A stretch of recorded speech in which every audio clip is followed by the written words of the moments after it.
Alright, hi guys, this is Tremaine Hudson from your York College VITA program. I'm one of your site coordinators for the 2012 tax season, and I just want to welcome you guys to the program again. If you're watching this video, that means that you should have already completed the application process and showed your interest. Now, what I want to kind of be going over with you guys today are a couple of changes between the 2010 version of the materials and the 2011 version.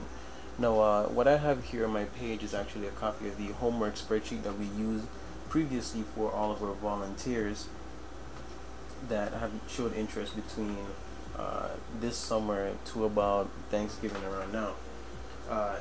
Now, one of the differences is that those volunteers received the 2010 version of the materials, which is what this homework spreadsheet was based on.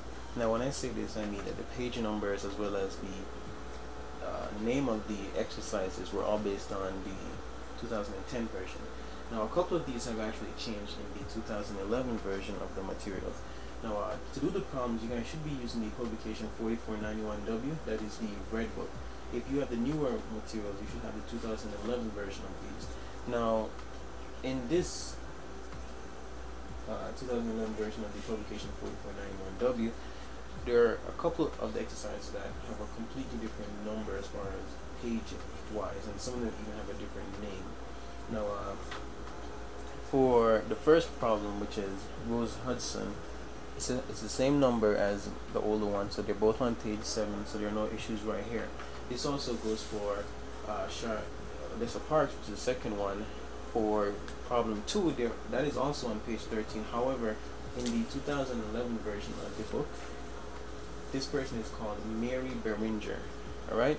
So if you are one of our older volunteers and you might have picked up a copy of the 2011 version of the book, and you notice that you have a completely different exercise for your exercise 2, it is pretty much the same thing. The only difference is that the name has changed as far as the client.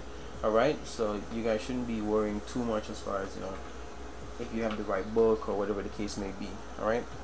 Now, for exercise 3, in the 2011 version, this is on page 20, not page 19. So if you receive the older version of our homework spreadsheet and you have a newer version of the materials, then you'll notice that page 19 is actually going to be on the previous exercise, the last page. But page 20 is where the exercise 3 actually begins. Alright, so what I'm going to do is I'm going to actually change it right here so you guys can see it. Alright, so that's going to be page 20. For problem 4, that is going to be on page 25, that's Windsor Clark. Alright, so here you have 25, however in the 2011 version it is on page 27. Alright, 27. So I'm going to change it again right here. For problem 5, that's going to be Quincy Scott. There's a difference, it's on page 36, 35 in the newer version, not the same as the older version. So these are just a couple of changes that I want you guys to make note of. That way you don't get too confused as far as page numbers and are you on the right exercise, are you using the right book.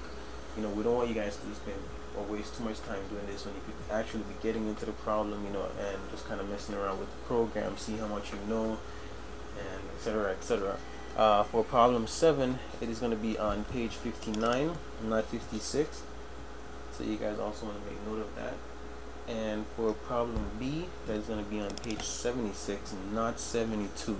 Alright? So these are just a couple of the changes for the homework problems in terms of what page you guys should be referring to when you're attempting to do these problems. Right, again, all of these problems are going to be in the publication 4491W, that is the word book, that is highlighted right here also. And another thing is these columns, what they actually stand for is what we're looking for from you guys when you complete your problem. So once you complete your problem, if you refer to your 1040 pages 1 and 2, you're going to notice that you have certain lines that refer to these titles that we have right here: just the gross income, taxable income, refund due, and amount owed. Sorry. Well, what we basically want from you guys is just for you to insert this number and send it back to us. That way we can know that you at least attempted the problems. It's not required for you to get it right. We just want to make sure that you guys attempt it. That way we know that you're keeping up. And if you did it and you get confused along the way, again, feel free to email us. Our email is actually vitalrecruiting2012@gmail.com. If you guys have any concern, related to the homeworks right here or anything else, just send us an email and we'll get back to you as soon as possible. Let's see. Up here, we want you guys to make sure to put in your name. We have first name, last name. That's where you're going to be putting in your name, not the client's name. Okay. And for adjusted gross income, if you guys are wondering where on the page, 1040 page 1 you can find this, it's going to be on line 37. If you look at these underlined phrases right here, it's actually referring you to where you can find the numbers that we're looking for. Taxable income is on 1040 page 2, line 43. Refund if due is found on line 74 of the 1040 page 2, and if your client owes by money, then it's going to be on line 76 of the 1040 page 2. Alright, so you can know the difference. If your client is getting a refund, usually the number is going to be green for the federal, and if your client is owing by money, it is going to be red for the federal, and this number is going to be in the top left corner. Alright, so as far as the homework problem, this is pretty much all we require of you guys.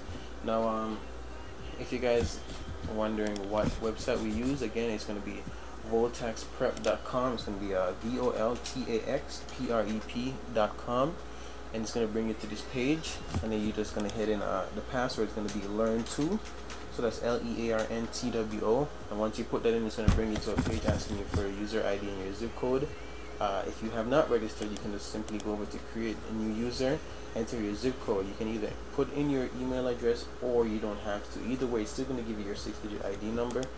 For this, I'm not going to do it, just so you guys can see. And there it is. It's going to give me my ID, and you guys can just copy it, save it, make sure you don't lose it, because that is what you're going to be using every time that you want to continue a problem, refer to a problem, etc., etc. Now, there's another video that you guys can watch that goes into this in more detail. This is just kind of giving you guys a quick recap. Alright, so again, if you guys have any questions, feel free to email us. My name is Tremaine Hudson, and thank you guys for listening. I hope you found this helpful.